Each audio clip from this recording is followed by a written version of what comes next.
حضرت ابو ہریرہ رضی اللہ عنہ سے روایت ہے کہ رسول اللہ صلی اللہ علیہ وآلہ وسلم نے فرمایا، مجھ سے دین کے بارے میں پوچھ لو۔ صحابہ کرام رضی اللہ عنہم آپ صلی اللہ علیہ وسلم سے اتنے مرعوب ہوئے کہ سوال نہ کر سکے۔ تب ایک آدمی آیا اور آپ صلی اللہ علیہ وسلم کے دونوں گھٹنوں کے قریب بیٹھ گیا، پھر کہنے لگا، اے اللہ کے رسول، اسلام کیا ہے؟ آپ نے فرمایا، تم اللہ تعالیٰ کے ساتھ کسی کو شریک نہ ٹھہراؤ، نماز کا اہتمام کرو، زکوٰۃ ادا کرو اور رمضان کے روزے رکھو۔ اس نے کہا، آپ نے سچ فرمایا۔ پھر پوچھا، اے اللہ کے رسول، ایمان کیا ہے؟ آپ صلی اللہ علیہ وسلم نے فرمایا، یہ کہ تم اللہ، اس کے فرشتوں، اس کی کتاب، قیامت کے روز اس سے ملاقات اور اس کے رسولوں پر ایمان لاؤ، مرنے کے بعد اٹھنے پر ایمان لاؤ اور ہر امر کی تقدیر پر ایمان لاؤ۔ اس نے کہا، آپ نے درست فرمایا۔ پھر کہنے لگا، اے اللہ کے رسول، احسان کیا ہے؟ آپ صلی اللہ علیہ وسلم نے فرمایا، تم اللہ تعالیٰ سے اس طرح ڈرو گویا تم اسے دیکھ رہے ہو، پھر اگر تم اسے نہیں دیکھ رہے تو وہ یقیناً تمہیں دیکھ رہا ہے۔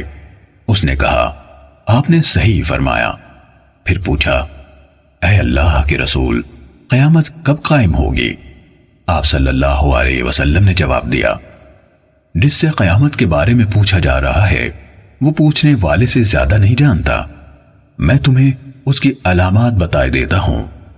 جب دیکھو کہ عورت اپنے آقا کو جنم دیتی ہے تو یہ اس کی نشانیوں میں سے ہے، اور جب دیکھو کہ ننگے پاؤں اور ننگے بدن والے، گونگے اور بہرے زمین کے بادشاہ ہیں تو یہ اس کی علامات میں سے ہے، اور جب دیکھو کہ بھیڑ بکریوں کے چرواہے اونچی سے اونچی عمارات بنانے میں باہم مقابلہ کر رہے ہیں تو یہ بھی اس کی نشانیوں میں سے ہے۔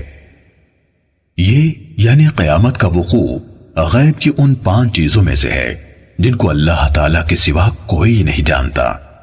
پھر آپ صلی اللہ علیہ وسلم نے یہ آیت پڑھی، بے شک اللہ تعالیٰ ہی کے پاس قیامت کا علم ہے، وہی بارش برساتا ہے اور وہی جانتا ہے کہ ارحام یعنی ماؤں کے پیٹوں میں کیا ہے، اور کوئی شخص نہیں جانتا کہ وہ آنے والے کل میں کیا کرے گا، اور کوئی شخص نہیں جانتا کہ وہ کہاں کس زمین میں فوت ہوگا۔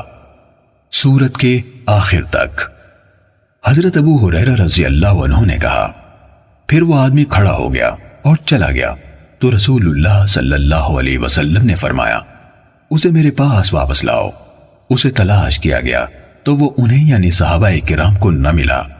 رسول اللہ صلی اللہ علیہ وسلم نے فرمایا، یہ جبرائیل تھے، انہوں نے چاہا کہ تم نہیں پوچھ رہے تو تم دین سیکھ لو، انہوں نے آ کر تمہاری طرف سے سوال کیا۔ صحیح مسلم حدیث نمبر 99۔